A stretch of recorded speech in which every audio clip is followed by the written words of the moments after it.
La France bouge. Que sont-ils devenus ? Benjamin, qui est devenu le président cofondateur d'Ecta. Alors un petit rappel sur le concept, donc c'est une société de biotechnologie qui travaille sur un médicament pour venir à bout de l'obésité. Donc ils ont développé 2 molécules qui permettraient bien de réveiller en fait les récepteurs du gras que les personnes en surpoids n'ont plus, et ce qui leur procure rapidement un sentiment de satiété et donc une perte de poids. L'objectif était quand ils sont venus de commercialiser un spray à vaporiser sur la langue, et je crois qu'ils ont un peu modifié leur formule. On va voir ça tout de suite. Bonsoir Xavier Boitvézy. Bonsoir Elisabeth. Vous allez bien ? Très bien, merci. Alors, vous êtes le président cofondateur d'Ecta. Quand vous étiez venu, je me souviens, dans La France bouge, vous aviez inventé ce spray révolutionnaire pour lutter contre l'obésité. Oui, on travaillait effectivement sur une volonté d'un spray qui était plutôt axé sur le complément alimentaire à l'époque, mais on s'est aperçu qu'en fait notre produit allait avoir une grande efficacité et qu'il fallait donc plutôt s'intéresser au marché de l'obésité qui est en pleine explosion. Mais du coup, qui dit obésité dit aussi médicaments, puisque l'obésité en soi est une maladie. Et donc on s'est intéressé à ce marché qui, comme je le disais, malheureusement il y a de plus en plus d'obèses dans le monde. Ensuite, on a des sociétés concurrentes qui ont fait leur publicité, on va dire, avec des nouveaux produits, des nouveaux médicaments qui étaient initialement, on va dire, prévus pour traiter le diabète de type 2, qui ont eu un impact sur le poids corporel. Donc, en fait, pour nous, ça a eu une vraie conséquence.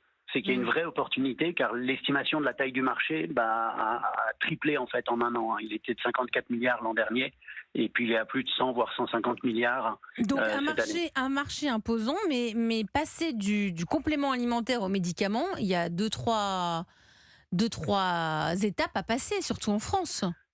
Alors, c'est clair, on a été accompagné début 2023 par un incubateur spécialisé en santé, The Neighborhood, qui est de Voisin Consulting, qui est basé à Paris, qui nous a permis justement de bien comprendre et appréhender les différents jalons clés du développement d'un médicament, destiné évidemment en priorité au marché européen et américain. Oui, mais parce là qu'il faut aussi, des autorisations de mise sur le marché, etc. C'est sérieux.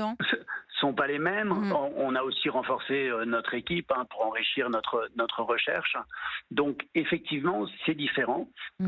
Maintenant, on est vraiment convaincu du bénéfice de notre produit, surtout par rapport aux solutions qui existent aujourd'hui. En fait, comme vous l'avez dit, il vient réactiver les récepteurs défectueux chez les personnes obèses, et donc il vient générer naturellement les peptides anorexigènes, en fait, ce fameux GLP-1 que ses concurrents administrent de manière exogène dans l'organisme. Nous, on va venir le sécréter naturellement, et donc ça va clairement apporter un nouveau problème. On vient traiter le problème à la cause, au niveau du récepteur, et non pas finalement au niveau, à la conséquence, la prise de poids. Bernard Canetti, vous vouliez ajouter, vous êtes le fondateur président de Comme J'aime. Écoutez, je vous dis, alors je ne connais pas votre produit, mais je vous dis bravo, parce que ceux qui traitent les causes plutôt que les conséquences sont les bienvenus, parce que tous les médicaments qui sortent aux États-Unis aujourd'hui, les Ozempic et autres, traitent les conséquences. Et moi, je suis effrayé par ceux qui traitent les conséquences. Voilà.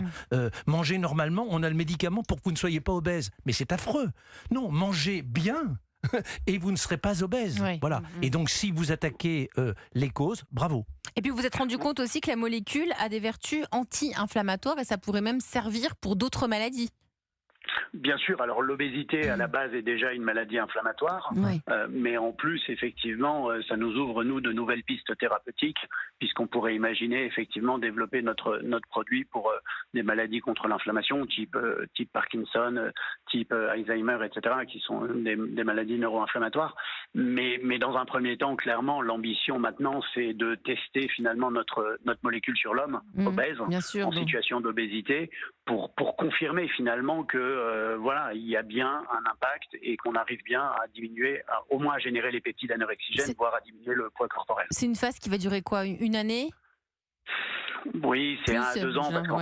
Il y a des études sur la dose de la molécule. Alors, on a déjà fait une étude de toxicité chez le rein plus longue, avec des fortes doses, pour confirmer la dose, on va dire, sans effet nocif observable chez l'animal. Donc maintenant, on est vraiment prêt. On est dans les starting blocks, j'ai envie de dire, pour lancer ces études sur l'homme. Maintenant, elles coûtent cher, très clairement. Et quand est-ce qu'on peut espérer trouver cette gélule en pharmacie en France ? Ce sera sous ordonnance. Oui, ce sera vraisemblablement sous ordonnance. Qui dit médicament dit ordonnance. Ce ne sera pas sous forme de gélule parce qu'il faut que le comprimé il agisse au niveau des récepteurs sur la langue. Donc ce sera plutôt un comprimé qui fond dans la bouche. Voilà. Et l'ambition, c'est d'être entre 2029 à peu près 2030 sur le marché. Mais pour ça, il faut qu'on arrive à convaincre les investisseurs, puisque en fait, les premières levées de fonds. Je vois Bernard Canetti qui semble dire à travers ses mimiques que c'est un long travail. Trop long. C'est un long travail. Non, mais attendez, vous passez de compléments alimentaires à médicaments, c'est un autre métier, Fabrice. C'est autre chose. Oui, complètement. Et j'imagine que ça ne doit pas être simple de se projeter à 2030 quand on voit que ça bouge déjà beaucoup sur ce marché-là. En fait, donc oui, il y a un marché important et en même temps, comment s'assurer que le jour J, vous serez les seuls à avoir ça. Et vous serez choisis par les prescripteurs. Vous avez raison, on n'a pas la certitude qu'on sera les seuls. En fait, nous, ce qui nous conforte aujourd'hui, c'est que notre approche est très différente de celle, vous avez cité Ozempic, Mounjaro, etc. tout à l'heure, de ces solutions. Puisqu'en fait, nous, on vient cibler ce récepteur, on vient vraiment traiter la cause, on n'aura pas d'effet secondaire parce qu'on est une molécule extrêmement naturelle et surtout, contrairement à eux, on ne va pas provoquer une reprise de poids à l'arrêt du traitement. Parce que c'est ce que disait tout à l'heure, en fait, Bernard. Le GLP-1, si j'arrête de le prendre, automatiquement, je reprends du poids.